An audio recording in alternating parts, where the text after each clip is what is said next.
हम लोग बहुत ही इम्पोर्टेंट टॉपिक स्टार्ट कर रहे हैं, नोमेनक्लेचर ऑफ कोऑर्डिनेशन कंपाउंड और नोमेनक्लेचर ऑफ कॉम्प्लेक्स कंपाउंड।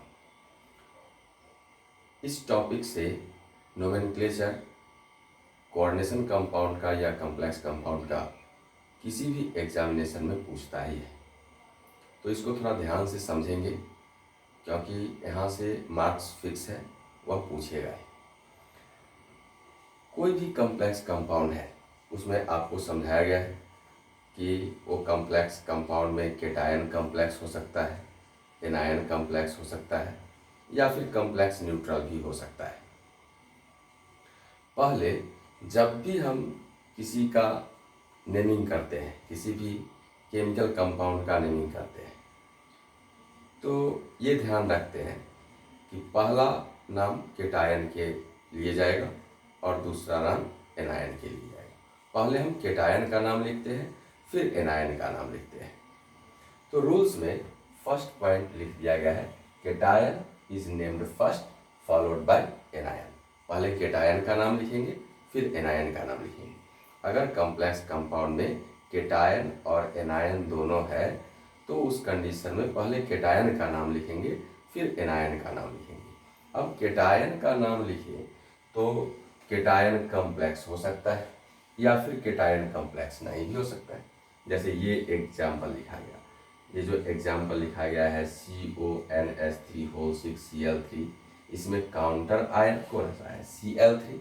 जो काउंटर आयन है Cl3 वह तो एनायन है Cl माइनस, और ये जो कॉम्प्लेक्स पार्ट है FeCONS3 होल 6 वो कॉम्प्लेक्स पार्ट क्या है? केटायन है। तो इस स्थिति में पहले हम केटायन का नाम लिखेंगे। फिर अगर हम इस कॉम्प्लेक्स को देखें तो इस कॉम्प्लेक्स में K4FeCN होल 6 दिया हुआ है, तो केटायन कौन सा हुआ? K+ और एनायन हो गया FeCN होल 6 पर माइनस चार्ज जो होगा 4-, ये हो गया एनायन। तो अब इसका नाम पहले हम केटायन का देंगे, फिर इस कॉम्प्लेक्स का नाम लिखेंगे।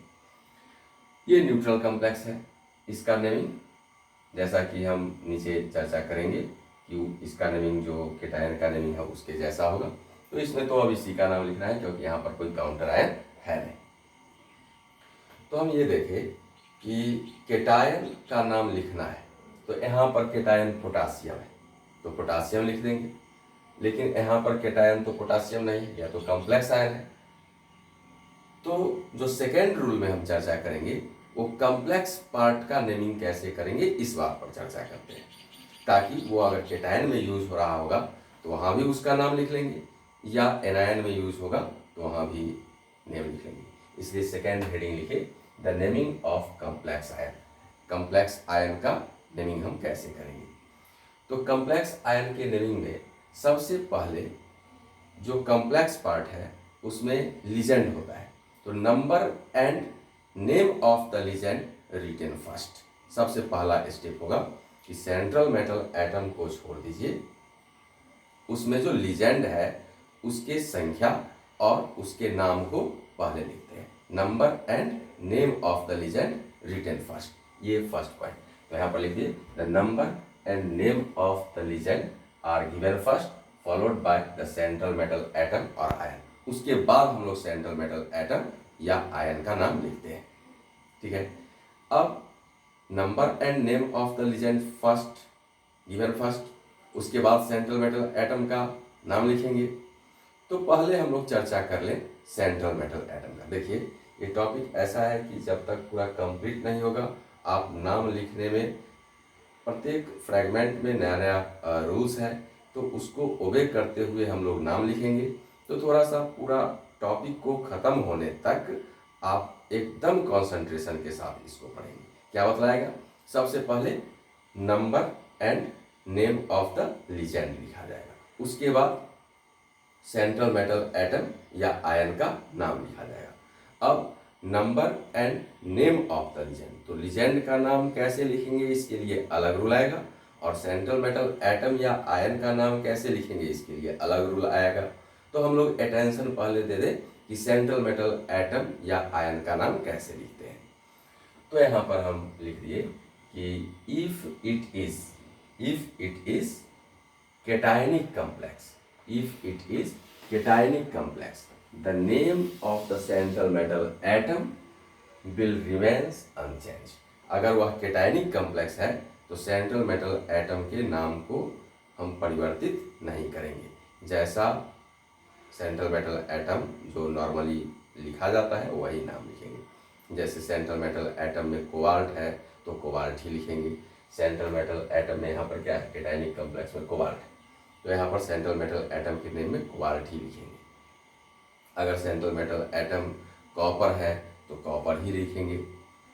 ठीक है, जैसे जैसे यहाँ पर देखिए, अगर हम लिख दिए CuNH3 और ये Cl2 ये लिख दिया गया, तो इसमें ये जो पार्ट है ये पार्ट है कॉम्प्लेक्स पार्ट और ये कॉम्प्लेक्स पार्ट है, और ये जो काउंटर आयन है वह तो negative ion that is anion है। तो जब इसका नाम लिखना होगा तो पहला अटेंशन मेरा कहाँ जाएगा, तो पहला अटेंशन जाएगा कि कॉम्प्लेक्स पार्ट का नाम लिखे, क्योंकि केटायन है ये तो हो गया एनायन, Cl पर माइनस चार्ज और इस पर आ जाएगा 2 प्लस चार्ज। तो ये जो कंपाउंड है डिसोसिएशन में क्या दिया, तो 2Cl माइनस और क्या दिया, तो CuNH3 और इस पर में 2 प्लस चार्ज ये दिया। तो इसमें मिला आपको क्या, आपको मिला यहाँ पर एनायन और आपको मिला यहाँ पर केटायन। ठीक है, तो पहला रूल के मुताबिक कि अटेंशन मेरा कहाँ होगा, तो अटेंशन होगा केटायन पर। पहले हम केटायन का नाम लिखेंगे। अब केटायन के नाम लिखने में number and name of the legend written first. तो पहले नंबर, कितना नंबर में है, 4 है, टेट्रा 3 है, ट्राई डाई है, 2 है, डाई, इस तरह से number and name of the legend पहले लिखेंगे। उसके बाद सेंट्रल मेटल एटम का नाम लिखेंगे। लेकिन अभी हम इसको छोड़कर यहाँ पर अटेंशन दे रहे हैं कि सेंट्रल मेटल एटम का नाम क्या होगा। तो हम सेंट्रल मेटल एटम का नाम क्यूपरेट भी बोल सकते हैं, लेकिन ATE नहीं जोड़ना है।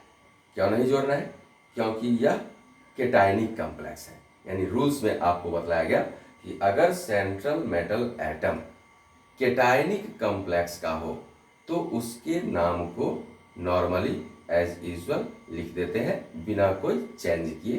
तो कॉपर है तो उसके नाम में कॉपर ही लिखेंगे। लेकिन यही अगर एनायनिक कॉम्प्लेक्स होता तो उसके नाम के लास्ट में ATE लगता।